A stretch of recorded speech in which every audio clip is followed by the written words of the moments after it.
네, 감사합니다. 소개해 주신 카이스트 문술 미래전략대학원의 허태욱입니다. 다시 한번 인사드리겠습니다.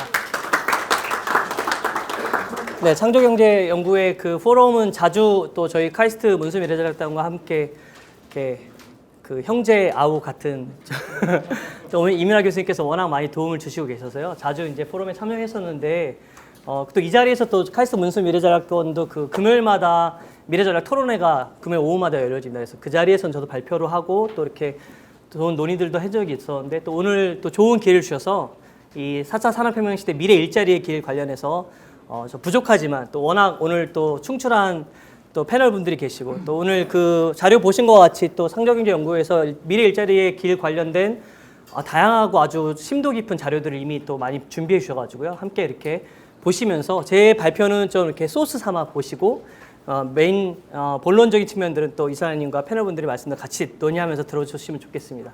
그 오늘 지금 커제 그 바둑 구단, 저 2세대 구단이 작년에 했지만 이제 실질적인 세계 1위라고 할 수 있는 커제 구단하고 이제 알파고 버전 2.0이 대결하고 있습니다. 아시죠? 근데 기존에 2세대 구단이나 할 때는 버전 1.0이었는데 그때는 한 16만 개 기보를 외워서 그 외운 기보화에서 움직였다고 하는데 이번에 버전 2.0은 스스로 자기가 학습해서 새로운 기보를 만들어낸다고 하더라고요. 계속 이렇게 버전이 업그레이드되고 있어서 오늘 또 어떤 결과가 나올 수 있을지 하는데 우리가 뭐 4차 산업혁명인데 워낙 창조경제연구원 또 연구회 또 이민아 이사장님을 통해서 많은 자료들과 많은 논의들을 진행하였지만 여전히 일자리 명과 암의 부분들이 함께 존재하는 것 같습니다. 제가 한 3주 전에 서울시 인재개발원에서 한 9급부터 6급 공무원분들 앞에서 이제 그때는 이제 디지털 거버넌스와 디지털 사회혁신 발표를 했는데 가장 많이 궁금해하시는 게 또 이제 일자리 미래의 일자리가 무엇이 좋을 것인가를 저한테 좀 꼽아주기 원하시더라고요. 그래서 그런 내용들을 보시면서 공무원분들도 이런 뭐 자기뿐만 아니라 자녀분들의 일자리, 미래의 일자리, 또 미래의 변화 이런 부분에 되게 민감하시구나 이런 것도 좀 느낄 수 있었는데요. 뭐 다 아시는 것처럼 뭐 이 대부분의 내용들이 이제 4차 산업혁명을 통해서 고용분화, 미래세대 삶의 불안전성, 불평등 문제, 뭐 저성장과 성장 전략 선언, 뭐 이러한 다양한 이슈들이 이건 이제 미래준비위원회 전에 있던 미래 이슈 보고서에 나왔던 내용들인데요. 이러한 네트워크 분석을 통해서도 나오고 있는 것들이 보여지고 뭐 다 아시다시피 저 청년 실업률 우리나라 또 아무것도 하지 않는 니트족이 OECD 33개 중에 10위를 차지하고 있고 특별히 작년에 뭐 공식 실업률 청년 실업률 9.2%였지만 이제 체감이라는 것은 35시간 주당 35시간 이상 일하지 않는 정말 소위 말하는 파타임 뭐 편의점에서나 알바하거나 이런 친구들 이런 청년들을 합쳤을 때는 실적으로 25%. 그다음에 자기가 원하지 않는데 어쩔 수 없는 경제적인 어려움 때문에 비정규직이라든지 이런 것들 그냥 취업하고 있는 청년들까지 합쳤을 때는 34%. 작년 한국경제연구원의 자료입니다. 이것들을 통해서 그만큼 우리의 실업률 그리고 이거는 이제 경제생산 핵심 생산 인구 대비 청년 실업률이 한국이 제일 높습니다. 3.15배 정도 더 높게 나오고 있는 심각한 청년 실업의 문제들이 뭐 계속적으로 언론을 통해서나 우리가 다양하게 통계 자료를 통해서도 확인할 수 있는 내용들입니다. 그래서 하지만 이런 어려움에도 불구하고 여전히 4차 산업혁명 시대는 또는 부정적으로 볼 때는 기술 실업의 시대라는 표현들로 하고 있고요. 또 신기술로 인해서 20억짜리 일자리가 사라질 전망이라는 얘기들도 나오고 있고 특별히 옥스퍼드 고용의 미래는 몇 년 된 거긴 하지만 20년대 현재 기업의 47%가 사라질 것이고 여기 안에서 뭐 이제 1위 가장 높은 건데요. 텔레마케터, 보험 손해기사, 택시기사 2020년부터 오늘 뉴스였는데 뉴욕에서 택시가 이제는 자율주행 자동차로 상용화될 거라고 그리고 기존의 택시보다 훨씬 더 저렴한 가격의 자율주행 자동차 택시가 상용화될 거라고 2020년, 3년 후죠. 이게 나오고 있는 것들을 보면서 근데 반면에 또 뭐 판사, 경제학자는 안전한 걸 하지만 과연 안전할지에 대해서는 또 의문시되는 측면들이 분명히 있습니다. 가장 유명한 이제 미래학자 하와이대 교수인데요. 지금 카이스트 저희 문수미래전략대학원의 초빙 교수로 와 계신데 짐 데이터 교수 같은 경우는 완전 실업사회가 바람직하다. 실질적으로 아예 이제 AI와 이러한 로봇 시대를 통해서 인간은 노동하지 아니하고 로봇이 노동해서 인간은 그 분사물로 유유자적하게 사는 완전 실업사회가 실질적으로 우리가 바라는 유토피아지 않냐 이렇게까지도 설명하는 미래학자들까지 나오고 있는 것들을 보고 있습니다. 그렇다면 이제 미래의 일자리 변화 동인과 트렌드는 무엇이냐 이것도 이제 여기부터는 제가 그 미래준비위원회 미래 일자리 길을 찾다의 내용들을 조금 간추린 거와 좀 수정 보완한 내용들 말씀드릴 텐데요. 뭐 많이 아시는 것처럼 기술 진보 이러한 특성들을 통해서 데이터 증가, 네트워크, 컴퓨터 파워, 뭐 인공지능, 미래 사회의 이러한 다양한 변화들이 나타나고 있다. 이것들은 이제 저희 미래준비위원회에서는 5가지 사회, 기업, 산업, 고용, 노동. 그래서 사회는 가치와 지혜산소 휴먼 네트워크 강화, 그다음 기업과 직장 내에서의 기업 측면에서 기업의 의미 변화, 그래서 평생 직장이 아니라 평생 직업으로의 변화. 1인 기업, 그다음에 뭐 이건 메이커 또 저기 부분들도 있죠. 그다음에 산업부반에서는 자가고용과 창조 서비스 증가. 그다음에 고용 측면에서 일자리 양극화, 데이터 기반 인적 관리 강화. 노동 측면에서는 유연한 업무 환경. 그래서 유연근무제라든지 재택근무라든지 작년 8월 기준으로 도요타가 7만 5천 명 인원 중에 2만 3천 명을 주 2시간 재택근무를 실시하고 있습니다. 자율주행 자동차가 이미 기술적으로는 상용화가 완료됐다고 합니다. 엊그저께 YTN 그 자율주행 자동차 특집 내용을 보니까 미국 이미 한국에서도 지금 3단계, 4단계 나오고 있는데 이미 완료돼서 기술적으로 완료됐지만 이제 근데 자율주행차 나왔을 때 단순히 그 차 문제가 아니라 도로 공간, 도시계획의 모든 변화들이 엄청나게 이제 주차장이 지어질 필요가 없어지거든요. 그런 측면들로 다양하게 나타날 것입니다.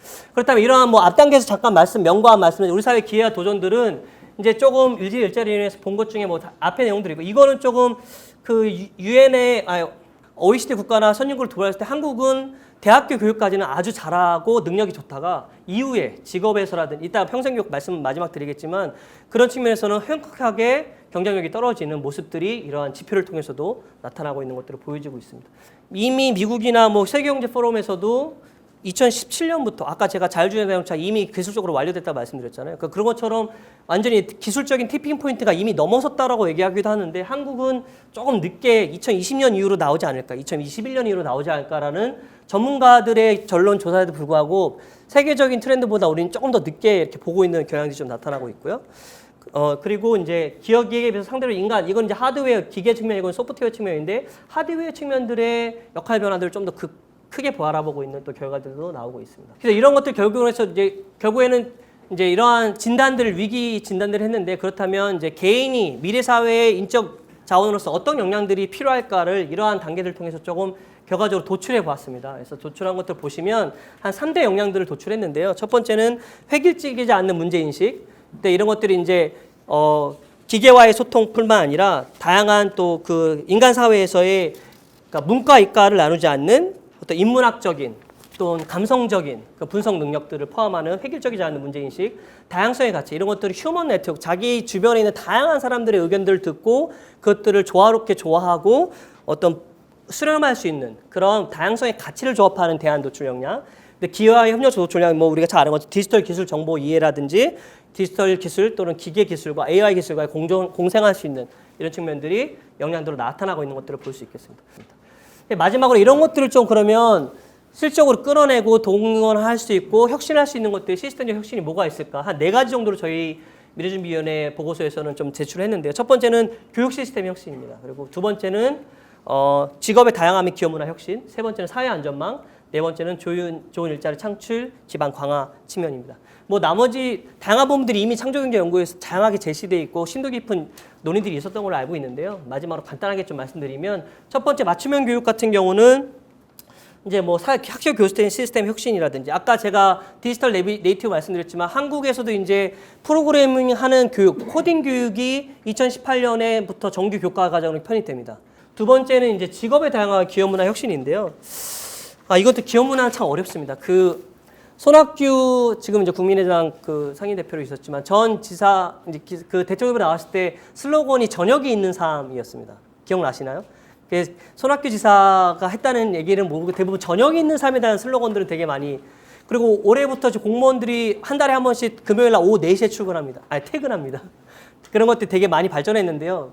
변화했는데 네이버의 그 공무원 금요일 날 오후 4시 퇴근에 댓글 1위가 한 몇천 명의 좋아요 누른 게 오후 4시 출근은 됐고 저녁만이라도 가족들과 함께 먹고 싶다가 1위였어요. 그래서 제가 이제 아까 저녁에 있는 삶을 말씀드린 건데, 그러니까 기업 문화라는 것들이 한순간에 바뀌어지는 건 전혀 아니기 때문에 한국적인 기업 문화들이 뭐 여기서 뭐 창직 및 창업 촉진, 통합 미래 일자 정보 인프라 구축, 하이브리드 경력지원 활성화, 기업 문화와 인적 자원 혁신 뭐 이런 것들이 있지만 뭐 다양하게 이런 것들이 어떻게 이루어질 것인지 저는 아무튼 이런 측면에서 제조업의 혁신들은 뭐 탈추격자형 우리가 지금 얘기 많이 이민하 교수님도 말씀하고 계신 서비스 산업의 고부가 가치와 지식 서비스 산업 인력에서 융합 교육 과정, 융합부로 이제 정말로 하는 것들이 필요하고 카이스트도 그런 측면에서 되게 많은 노력들을 하고 있는데요. 그다음에 마지막으로 혁신을 촉진하는 환경 조성에서는 뭐 여기 이노베이션 커먼스에서 혁신 공유 자본의 축적 이런 얘기도 나오는데 하여튼 공유 플랫폼을 통해서라든지 혁신을 촉진하는 환경 조성들이 우리 사회에서 정말로 대폭적으로 확산되고 이루어져야 된다는 측면들까지 개략적이나마 좀 말씀드리고 싶었습니다. 네, 감사합니다.